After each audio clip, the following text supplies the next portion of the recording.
To be or not to be, that is the question. जगावं की मरावं हा एकच सवाल आहे. या दुनियेच्या उकिरड्यावर खरकट्या पत्रावळीचा तुकडा होऊन जगावं बेशरम लाचार आनंदानं, का फेकून द्यावं देहाचं लक्तर मृत्यूच्या काळ्या शार डोहामध्ये आणि करावा शेवट सर्वांचा एकाच प्रहाराने.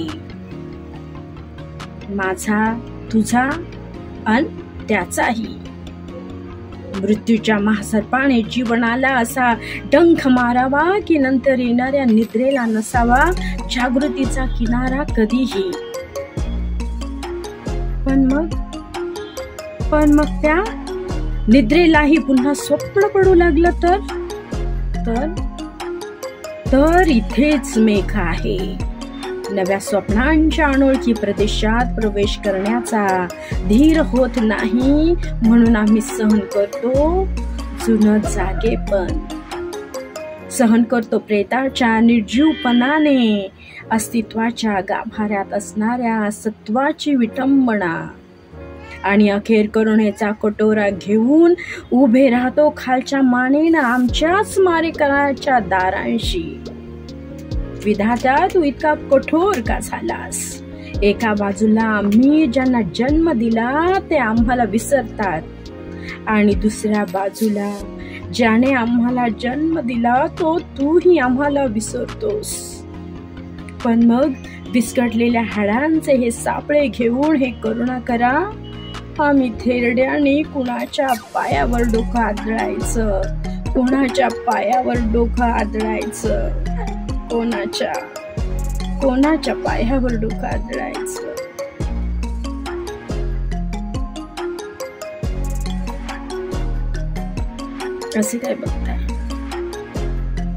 असं काय बघताय? कुणी घर देता का घर? एका तुफानाला कुणी घर देता का? एक तुफान भिंती वाचून, छपरा वाचून, माणसाच्या माये वाचून, देवाच्या दये वाचून डोंगरात हिंडत आहे. जिथून कुणी उठवणार नाही अशी जागा धुंडत आहे. कुणी घर देता का रे? कुणी घर देता का घर? काय रे बाळा, खरंच सांगतो बाबांनो, तुफान आता थकून गेलंय. झाडा झुडपात, डोंगर दऱ्यात अधिक तुटून गेलंय. समुद्राच्या लाटांवरती, वणव्याच्या जाळावरती झेप झुंज घेऊन तुफान आता थकलंय. जळके तुटके पंख पालवीत खुरडत उडत आहे. खरं सांगतो बाबांनो, तुफानाला तुफानपणच नडतंय रे. हे बाबा, कुणी घर देता का रे घर? तुफानाला महाल नको, राजवाड्याचा सेट नको, पदवी नको, हार नको, थैली मधली भेट नको, पण हवं एक लहान घर, पंख मिटू पडण्यासाठी.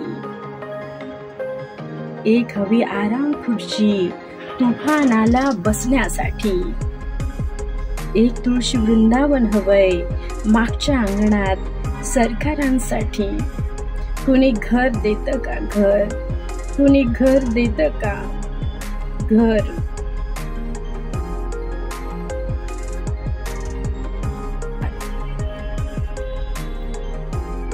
कावेरी, गेल्या 50-60 वर्षात एक गोष्ट तुला सांगायची मी विसरून गेलो. आता सांगणार आहे ती. कोणती ती? तू मला फार आवडतेस. मी खूप खूप प्रेम करतो तुझ्यावर. इश्श, या गोष्टी बोलायच्या असतात का? आणि हे काय मला माहित नव्हतं. तरीही एकदा सांगावंसं वाटतं. एक विचारू? रागवायचं नाही हं. विचार. मला सवती किती होत्या? बापरे, आठवणीच्या मावळतीवर हे जुने जमा खर्च आता कसे लक्षात येणार. पण तुला एक सांगतो कावेरी, तुला सोबत कुणीही नव्हती. होत्या त्या फक्त माझ्या मैत्रिणी. होत्या त्या फक्त माझ्या मैत्रिणी. मी मैत्रीण नव्हते, तू बायको होतीस. बायको मैत्रीण असू शकत नाही? असू शकते, असतेही, पण मैत्रिणीपेक्षा आई अधिक असते. दिवाणखाना कमी असतो पण देऊळ जास्त असते. आकाश कमी असते पण पृथ्वी अधिक असते. थोडक्यात बायको हे एक बंदर असतं कावेरी. नवरा नावाच्या गलबतासाठी गलबत शीड उभारून 7 समुद्रात मुसाफिरी करायला बाहेर पडतं. हे समुद्र असतात व्यवहाराचे, कलेचे, ध्येयाचे, प्रेमाचे आणि द्वेषाचेही. या दर्यात शिरावं, दूरवरचे किनारे पहावे, वादळ वाऱ्याशी मुकाबला करावा, चंद्र चांदण्यांशी सोयरीक करावी, संतप्त लाटांशी मस्ती अंगावर घ्यावी. जगणं असं असावं की पावला पावलांवर मरणाशी मुलाखत व्हावी. परंतु हे सारे उद्वेग अंगावर घेताना गलबत सतत पाहत असतं आपल्या बंदराकडे.